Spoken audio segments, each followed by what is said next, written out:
On my 30th birthday, my parents stole every cent I'd saved. $1.5 million. My dad laughed and said, "Thanks, kiddo, you just secured your sister's future." My mom smiled and added, "You would have wasted it anyway." Stick with me, this one still burns like fire under my skin. I'd been saving for 10 years. Every overtime shift, every skipped trip, every Friday night I stayed in, all for one dream, to buy my first home. I logged into my account that morning, expecting to transfer the down payment. Instead, the balance read $0. My stomach dropped so hard I thought it was a glitch. I refreshed. Again and again. Same result. The bank confirmed the transfer was made, legally, from a joint account I'd set up years ago so my parents could help me with college bills. I'd forgotten it still existed. When I confronted them, they didn't even flinch. My dad leaned back on the couch like it was a casual Sunday. "Family helps family, Rin. Your sister's starting her life. You'll be fine." My mom poured herself coffee and said, "You don't even have a husband or kids. You don't need all that money sitting there." I couldn't breathe. It wasn't just about the money, it was everything it represented. Every 4 a.m. alarm, every project I pulled through at work, every dream of stability I'd built for myself. My hands were shaking as I asked them why they didn't even ask. My mom looked at me like I was being dramatic. "It's not like we stole from a stranger. We're your parents. You should be grateful we trusted you to do something good." Grateful. That word hit like a punch. I wanted to scream, but the sound got stuck in my throat. I just stood there watching them toast champagne to Alara's future, while I felt my own unraveling.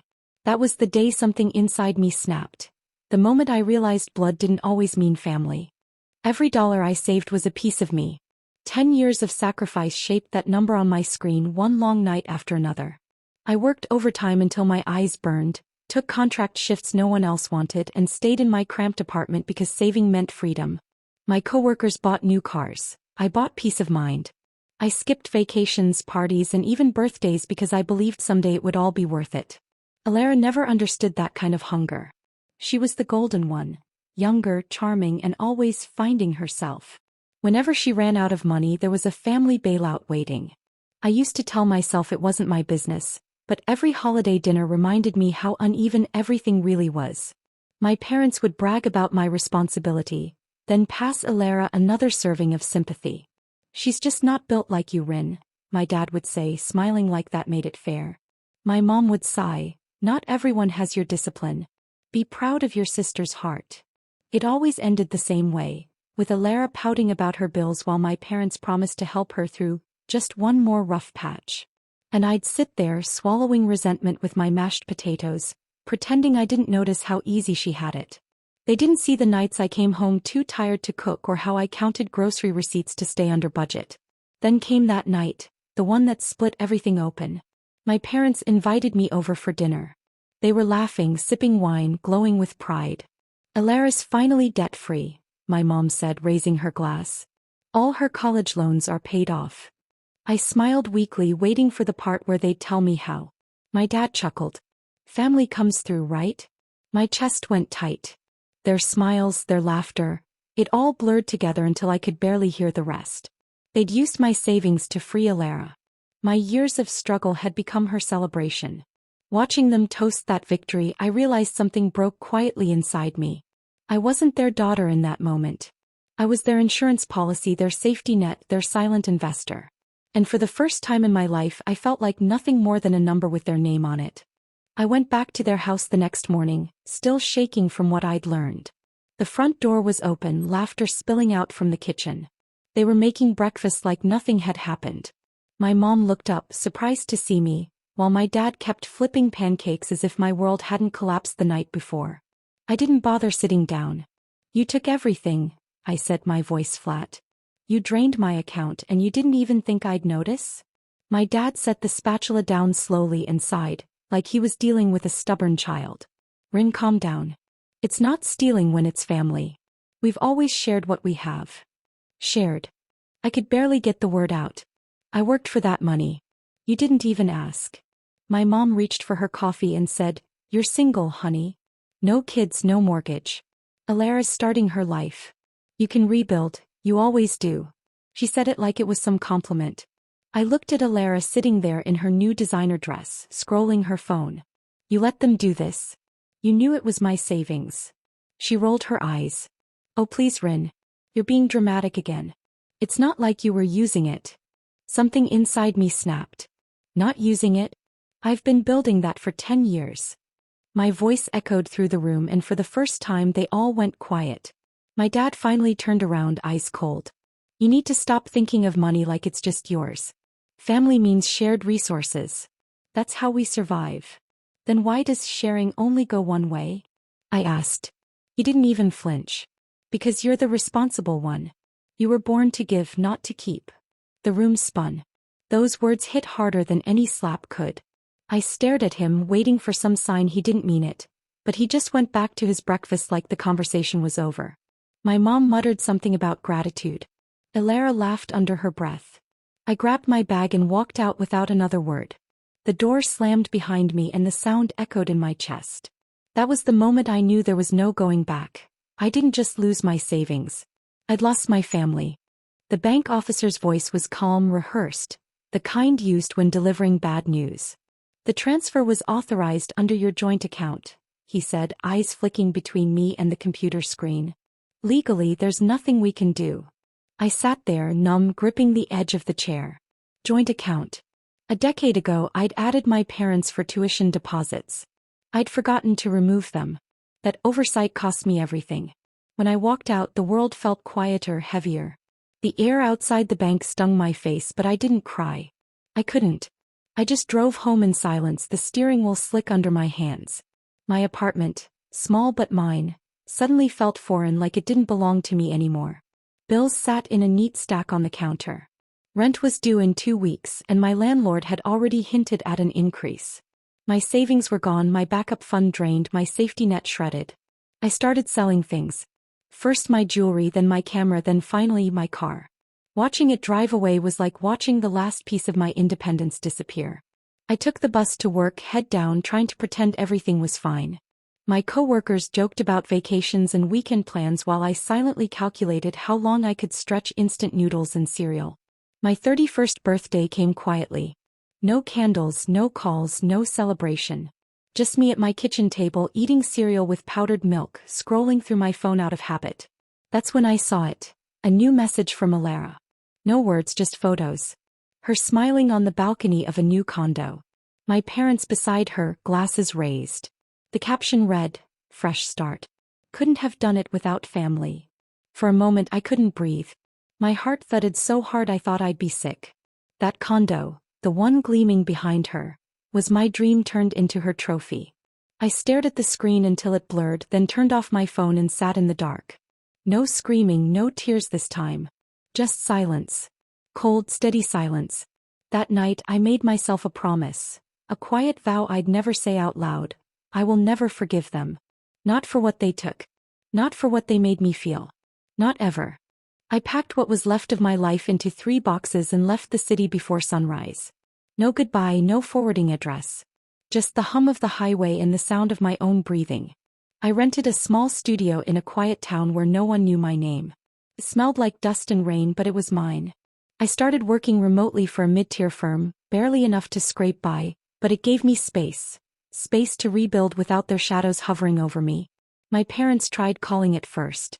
I ignored every ring. When my mother's messages shifted from guilt to pity, "We're worried about you, sweetheart.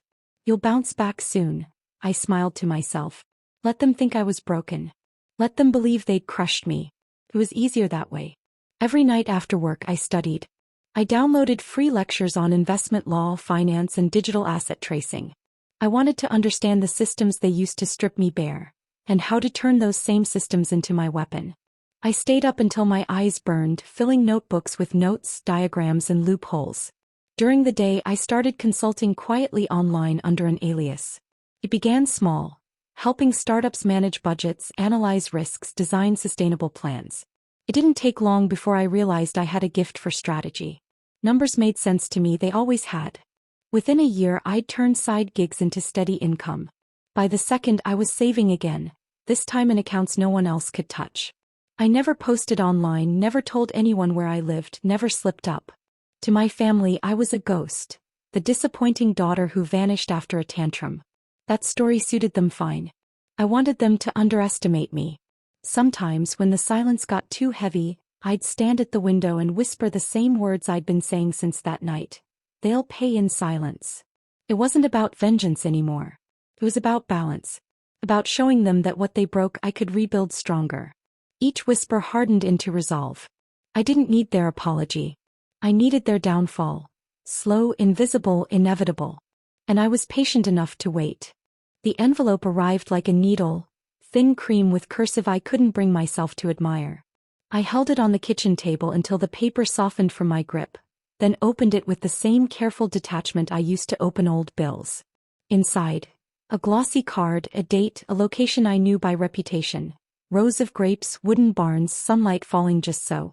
It was an invitation to the event they'd clearly intended as a celebration of everything they'd taken from me. My first reaction was stunned silence. My second was a cold, surgical clarity. If they wanted a show, they were going to get one. Only not the kind they expected. For the first time in years, the idea of confronting them in public didn't make my stomach drop. It felt like an opportunity. Every face I'd been forced to smile at, every whispered compliment that had always cut me instead of lifted me, they would all be gathered in one place. It was a stage built by their arrogance. I didn't call. I didn't send an RSVP. Instead, I started looking at the venue from a different angle. I dug into public records, found the names of the people who held financial interests, and focused on the one private investor who'd recently extended a loan against the property. He was the fragile link. A small firm old man at the helm, looking for steady returns and open to selling if the price and timing were right. Acting like someone else made everything easier. I set up an LLC with a neutral name, opened a corporate account, and approached the broker through layers of introductions. Conversations were clinical. Numbers, terms, liabilities. I listened more than I talked. When the investor hinted at impatience and the desire to disengage, I moved.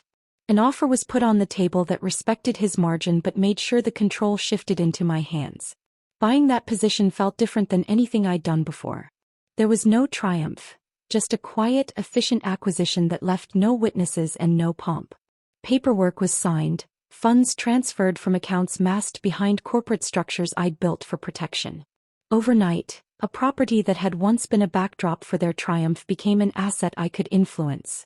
All the while I kept my life small and uninteresting on the surface.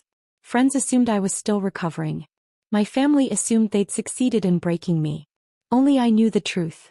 I had placed the right pawn in the right spot. The invitation on my table stopped being a taunt and started being a plan. The morning of the wedding came wrapped in expensive chaos. Cars lined the gravel road, florists rushed between tables, and the smell of freshly cut roses hung heavy in the air. I arrived early, unnoticed, blending in with the staff, a guest who didn't belong exactly as I'd planned. The vineyard stretched wide under the sun, the same one my family bragged about booking out entirely, unaware I now owned the controlling interest behind its flawless facade. From a distance I watched my parents pacing near the main hall. My father barked into his phone, his tone tight. My mother clutched a clipboard, frowning as staff informed her about last-minute changes. A catering deposit still pending, a decorator's balance suddenly flagged, the power in the bridal suite flickering without warning. Little inconveniences harmless to an outsider, but each one a calculated thread in the net I'd woven. Ilara floated through it all in white silk, convinced the day revolved around her. She greeted guests, smiled for photos, never noticing the faint cracks spreading beneath the surface. Every unexpected expense landed squarely on my parents. They scrambled to smooth it over, writing checks, making calls, forcing their smiles wider with every disruption. I sat quietly near the back patio, glass of water in hand, pretending to admire the view. Inside, the event planner whispered about missing confirmations, the DJ argued over unpaid equipment fees, and someone mentioned that the venue manager seemed different than last time they spoke. None of them realized the signatures behind those new contracts led straight to me. I didn't need to gloat. Watching them unravel was enough. Every strained laugh, every whispered apology to guests carried a kind of music only I could hear, the sound of control shifting. I'd spent years learning how to move unseen, how to turn systems that once trapped me into tools. This was the result. a perfectly orchestrated series of inconveniences that bled their pride without drawing blood. As the afternoon heat softened and the ceremony time neared, I leaned back calm, almost detached. My plan wasn't about spectacle, it was precision. They wanted a picture-perfect celebration built on stolen money. I wanted them to feel what it meant when the ground they stood on, the vineyard they thought they owned for a day, belonged entirely to me. The ballroom glowed with golden lights and laughter. Crystal chandeliers shimmered above rows of perfectly arranged tables, each marked with Alara's initials. My parents sat at the head table, beaming with pride as if they hadn't stolen a decade of my life's savings. I sat quietly at the far end, a guest by invitation only, at least that's what they thought. Alara lifted her champagne glass, smiling like she owned the world. "To Mom and Dad," she said, her voice sweet and hollow. "You gave up everything for me. You sacrificed so much." That was my cue. I stood, the chair scraping softly against the marble floor. "Actually," I said, keeping my tone calm, "that's not entirely true." The room stilled. Dozens of faces turned toward me. My father's grin froze. My mother's hand tightened around her glass. "I'd like to make a small toast," I continued, walking toward the microphone. "A gift to the bride, something from the heart." A murmur rippled through the guests. Alara looked uneasy, but I smiled. "You see," I said, pulling a folded document from my clutch, "this venue, the one we're standing in, was purchased under my company's name 3 months ago. Every floral arrangement, every chandelier, every square foot belongs to me." Gasps filled the hall. The wedding planner dropped her clipboard. My father's face turned crimson. "What kind of stunt is this?" he barked. "No stunt," I replied, handing the papers to the groom's father. "You might want to review the ownership transfer agreement. You'll find signatures, bank transfers, and one very interesting confession, that $1.5 million was taken from my account 10 years ago, and used to fund all of this." The groom's father's expression shifted from confusion to disgust. "You stole from your own daughter?" he asked my parents coldly. Alara's groom stepped back, whispering harshly to her. Within minutes, his family gathered their things, their lawyer already on a call. The music stopped. The celebration died mid-beat. I smiled softly, setting my glass down. "Don't worry," I said, turning to my parents. "No need to thank me. This is just my gift to the bride." Then I walked out, calm, steady, leaving their empire of lies collapsing behind me. The air turned heavy the moment the truth settled. Music stopped, laughter died, and whispers crawled across the hall like wildfire. The vineyard manager stepped forward, speaking softly but firmly. "The event is being concluded immediately." No one argued. Guests began gathering their things in silence, eyes darting toward my parents. Cal tried to stand tall, but his hands shook as he reached for his jacket. June's face was pale, her lipstick trembling into cracks. Outside, cameras flashed. Someone had already posted a video of my announcement online. Reporters smelled blood, and the family everyone once admired now stood under a storm of humiliation. Years of social climbing collapsed in minutes. I walked past clusters of whispering guests, feeling none of the satisfaction I'd imagined. It wasn't joy, it was justice finding its way through the cracks. Alara found me near the parking lot, mascara streaked, her wedding dress dragging through dust. "Rin, please," she whispered, clutching my arm. "You've made your point. Just help me fix it. I'll pay it back someday, I swear."